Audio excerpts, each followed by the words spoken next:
తెలంగాణలో కాంగ్రెస్ ప్రభుత్వానికి 6 నెలల ముచ్చటేనని బీఆర్ఎస్ నేతలు హెచ్చరికలు జారీ చేస్తున్నారు. బీజేపీ నేతలు కూడా అదే చెబుతూ ఉన్నారు. ఇదేమీ కాంగ్రెస్ పార్టీని బెదిరించడానికి చేస్తున్న కామెంట్స్ కానే కావు, వ్యూహాత్మకంగా చేస్తున్నవేనని జరుగుతున్న పరిణామాలను బట్టి అర్థమవుతోంది అని రాజకీయ వర్గాలు ఓ అంచనాకు వస్తూ ఉన్నాయి. దీనికి తగ్గట్లుగానే సీక్రెట్ గా కొన్ని వ్యవహారాలు చర్చలు జరిగిపోతున్నాయి. తెర వెనుక అసలు ఏం జరుగుతోంది అంటే, తెలంగాణలో కాంగ్రెస్ పార్టీ బొటాబొటీ మెజారిటీతో అధికారంలోకి వచ్చింది. ఇప్పుడు పార్లమెంట్ ఎన్నికలను ఎదుర్కోబోతోంది. పార్లమెంట్ ఎన్నికల్లో కాంగ్రెస్ పార్టీకి అడ్వాంటేజ్ ఉందని సర్వేలు చెబుతున్నాయి. మొత్తం 11 పార్లమెంట్ నియోజకవర్గాల్లో విజయం సాధించవచ్చునని చెబుతున్నారు. అలా విజయం సాధిస్తే కాంగ్రెస్ పార్టీకి తిరుగుండదు. కానీ ఫలితాలు తేడా వస్తే మాత్రం ప్రభుత్వాన్ని కాపాడుకోవడం కూడా కష్టమవుతుంది. ఖచ్చితంగా ఇదే లాజిక్తో బీఆర్ఎస్ రాజకీయాలు ప్రారంభించింది. బీఆర్ఎస్, బీజేపీ కలిస్తే 14 వరకు పార్లమెంట్ సీట్లు గెలుచుకోవచ్చునని ఓ సర్వే వెల్లడించింది. అయితే ఈ రెండు పార్టీలు ఇంకా కలవలేదు. కానీ కలవడానికి ఓ ప్రాతిపదిక అయితే ఏర్పడింది. అదే లోక్సభ ఎన్నికల్లో గెలుపు. బీఆర్ఎస్కిప్పుడు లోక్సభ సీట్లు ముఖ్యం కాదు, తెలంగాణలో అధికారం ముఖ్యం. మరో 5 ఏళ్ల పాటు ఆగితే పార్టీని కాపాడుకోవడం కష్టం. అందుకే ఇప్పటికిప్పుడు అధికారం కావాలి.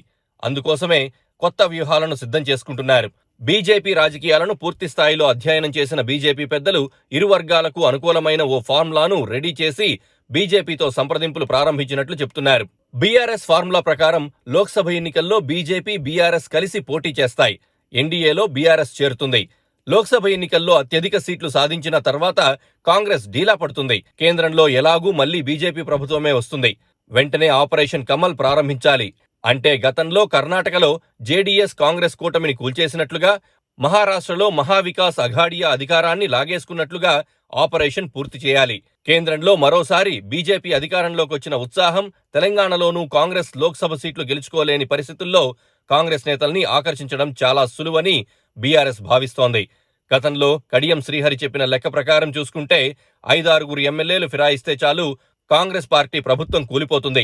బీజేపీ ట్రాక్ రికార్డును పరిశీలిస్తే ఇదేమంత కష్టం కాదని కేసీఆర్ కు తెలుసు. ఏం అధికారం లేకుండా కేసీఆర్ ఒక్క ఎమ్మెల్యేని కూడా ఆకర్షించలేరు. అంతేకాదు తన ఎమ్మెల్యేలను కూడా కాపాడుకోలేరు.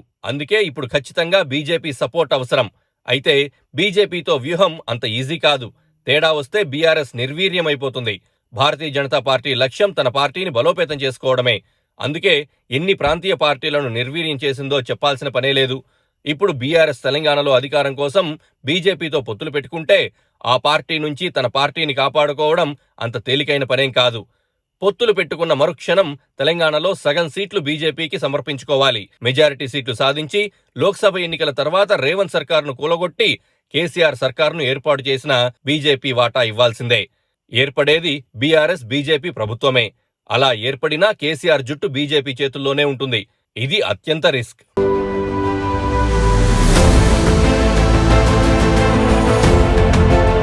Please do subscribe to Please do subscribe to Please do subscribe to Please do subscribe to Please do subscribe to Please do subscribe to KTV Telugu. KTV Telugu. KTV Telugu. KTV Telugu. KTV Telugu. KTV Telugu. Please do subscribe to KTV Telugu.